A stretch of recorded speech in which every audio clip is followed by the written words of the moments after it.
Pronto. Então, boa noite a todos novamente. Quero agradecer a presença de todos aí para estar prestigiando mais um evento nosso aí, uma parte do curso FIC.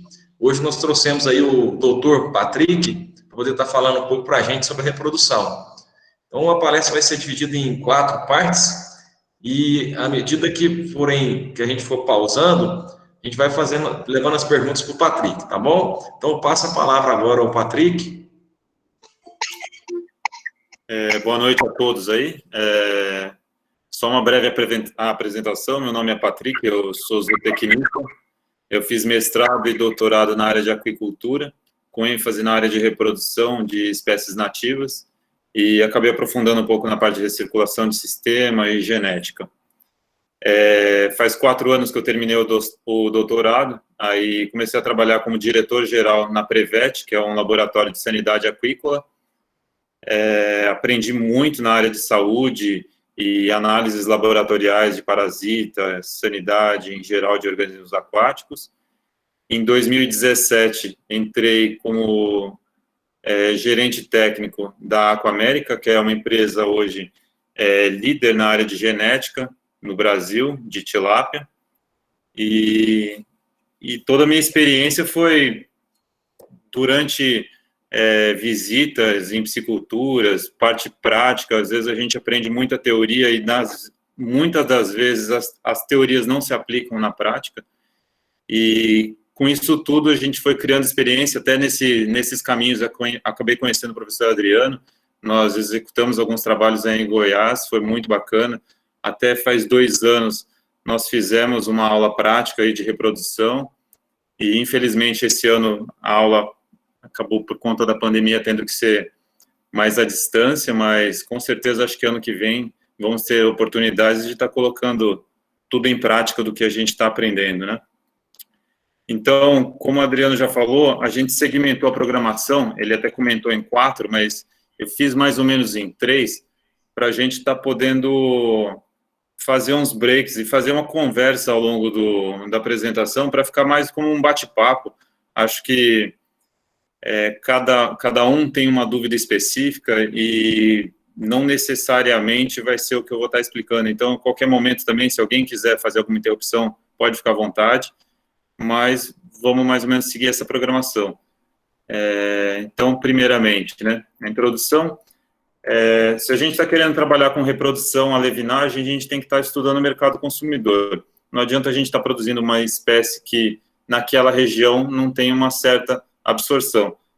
Alguns exemplos sobre o Brasil, particularidade: no sul do país, muita gente consome carpa, já do sudeste para cima, carpa já não é muito vista como um peixe para consumo. Região norte, os surubins, o pessoal tem uma certa discriminação, peixes mais escuros, que a forma de cultivo de tambaqui, às vezes ele fica mais escuro, mais claro, o gosto da carne não muda, mas o mercado consumidor determina a forma que isso é aplicado. A região, também não adianta você querer produzir um peixe tropical no sul do país, por exemplo, produzir pirarucu no Rio Grande do Sul, sem condições. Então, você tem que estar fazendo um estudo de região e mercado antes de começar, para definir qual espécie a gente quer trabalhar. Local. Parece engraçado, né? A gente fala assim, o local tem que ter água. Mas tem algum microfone aberto aí. Local tem água? Muitas pisciculturas, o pessoal descobre que às vezes é um mercado promissor, vê alguma coisa de Globo Repórter, chama para montar um projeto, alguma coisa, e a primeira questão: tem água? Parece brincadeira, mas mais da metade, normalmente, as áreas não têm água. Então, o pessoal quer abrir poço para girar piscicultura, quer recircular água até de abastecimento da cidade. Então, assim, antes de começar, estudo da espécie, estudo do local, acesso. Não adianta ter 50 quilômetros de terra, você não vai conseguir fluir toda a produção. Tipo de solo, às vezes você vai gastar muito com correção, às vezes solo arenoso perde muita água. Então, assim, imprescindível ter uma avaliação técnica, porque muitas vezes alguns detalhes a gente vê vídeos na internet, vê tutoriais. Hoje a informação é muito fácil, mas a experiência do profissional faz a diferença. Com relação aos reprodutores, primeiramente, hoje no Brasil existem poucas empresas que conseguem ter acesso à importação de material genético, mesmo porque existem muitas doenças que estão girando em diversos países, na Ásia, até Costa Rica, mais próximo, México, já tem alguns focos de vírus que ainda não chegou ao Brasil. Então, assim, a importação de material é algo que tem que ser muito bem controlado, quarentena, porque tanto você pode trazer um animal assim que é excelente no outro país, ele vai passar por toda uma adaptação no Brasil, para depois ele começar a desempenhar algum valor, e nesse momento ele ainda pode trazer alguma doença, alguma coisa nova e comprometer toda a produção nacional.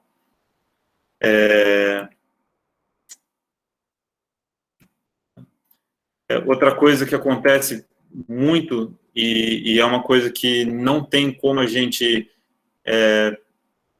perdoar, é o profissionalismo. Todas as cadeias produtivas do Brasil passaram por profissionalismo. A piscicultura é uma coisa que está engatinhando e abre espaço para muita coisa feita mais ou menos. E o futuro, hoje, na velocidade que as coisas se movimentam, uma coisa que vai acabar é fazer as coisas de qualquer jeito. A qualidade do animal pode ter a melhor genética, pode ter tudo de acordo. Se o transporte, se o equipamento não for feito de forma adequada, vai comprometer o produto final. Então, essa história assim dessa forma que muitas pessoas ainda veem por aí acontecendo, isso é uma coisa que tem fim. Reproduzir sem acompanhamento, sem rastreabilidade, sem laudo sanitário, sem avaliação técnica, sem nota fiscal, isso é uma coisa que tem fim. E por mais que a gente vai delongando, existe ainda mercado de pequenos produtores que ainda consomem esse tipo de material, compra lá um milheiro, solta no viveiro, na hora da despesca às vezes nem tem o peixe que ele povoou. Então, sim, profissionalismo, isso é uma coisa que não vai ter volta. Falando um pouquinho sobre reprodução, às vezes a gente quer tratar só sobre esse assunto, mas infelizmente ou felizmente, existe todo um estudo em cima de tudo ao redor da matriz para que chegue num resultado final que é a reprodução. Então, a nutrição tem que ser balanceada, qualidade de água acompanhada diariamente, sanidade, que é a parte de doenças, e depois que todo esse ciclo estiver completo, aí a gente pode chegar à reprodução. Os peixes, eles não vão reproduzir se um desses itens estiver comprometido. Então, às vezes a gente compra aquela ração baratinha, que estava no galpão, coisa assim, caronchada. Às vezes, por questão de economia, não faz raspagem de viveiro, não faz calagem, não faz uma esterilização entre ciclos, e povoa já os peixes já numa lama, já vai interferir na qualidade de água. Não faz avaliações básicas de qualidade de água, transparência, oxigênio, pH, amônia. E se você fizer isso tudo certinho, você consegue garantir uma produção, que no caso são as desovas, né? Ali era uma desova de corimba, essa é uma de tilápia. Então, a gente entra, quais são as principais espécies cultivadas hoje no Brasil? São as espécies que fazem várias desovas na vida. E a gente pode separar em dois grupos, os peixes de desova total, que são aqueles peixes migradores, corimba, pacu, tambaqui, caixara, pintado, e os peixes de múltiplas desovas, que entram pirarucu, tucunaré, apaiari, que é o Oscar, né, lambari e a tilápia. Então, como que se dividem esses tipos de desenvolvimento ovocitário, esses tipos de desova, né? No mundo, em geral, existem esses três tipos de desenvolvimento sincrônico em grupo, que são esses peixes de piracema, e o desenvolvimento assincrônico, que no caso, tilápia, tucunaré. Desenvolvimento sincrônico são aquelas trutas que desovam uma vez na vida e depois elas morrem. Então, quando você observar o ovário dela, abaixo tem esses círculos que representam os ovócitos, né? Cada tipo de ovócito tem um tamanho diferente. No caso, esse roxo claro seriam os ovos que vão ser postos naquele período.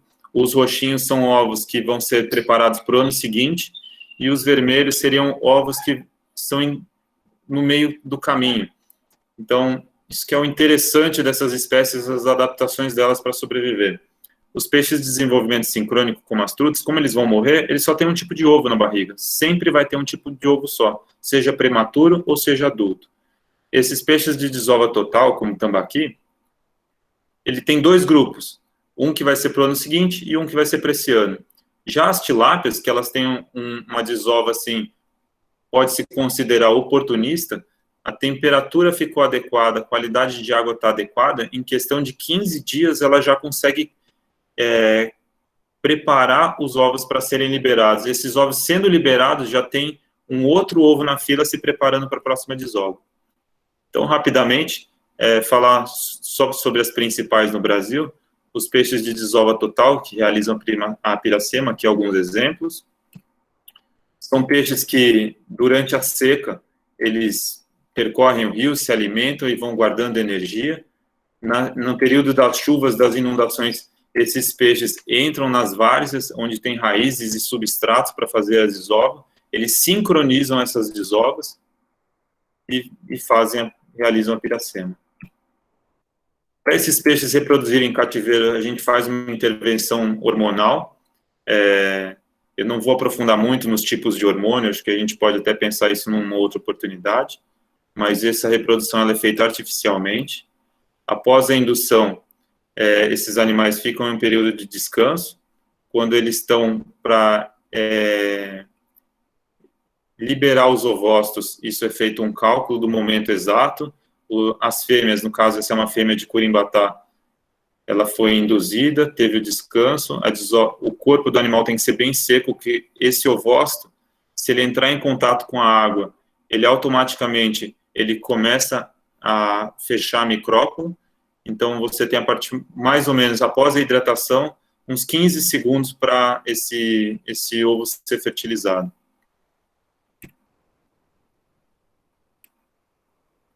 Aqui é a espermeação de um macho de corimba também. O procedimento é praticamente o mesmo da fêmea, só que é um pouco mais cuidadoso, porque o macho chega de Curimbatá, produz assim, em torno de 1 ml, e esse 1 ml é capaz de fertilizar assim, umas 5 fêmeas. Então, qualquer gotinha de água que entrar em contato com o sêmen, ele vai ativar, e em 15, 30 segundos ele vai perder essa motilidade e o poder dele de fecundação. Aí a extração do sêmen. 2 gotinhas dessas já seriam suficientes para fertilizar aquela fêmea anterior.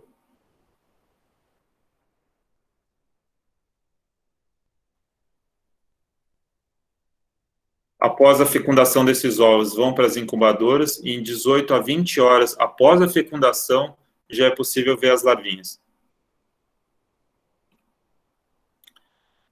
Dando sequência, agora vamos falar sobre o desenvolvimento assincrônico, que no caso são as tilápias.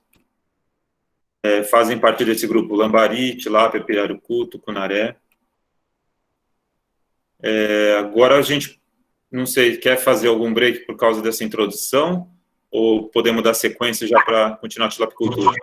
Vamos dar um break aqui, gente, só tira e põe de novo, vamos... Só para dividir os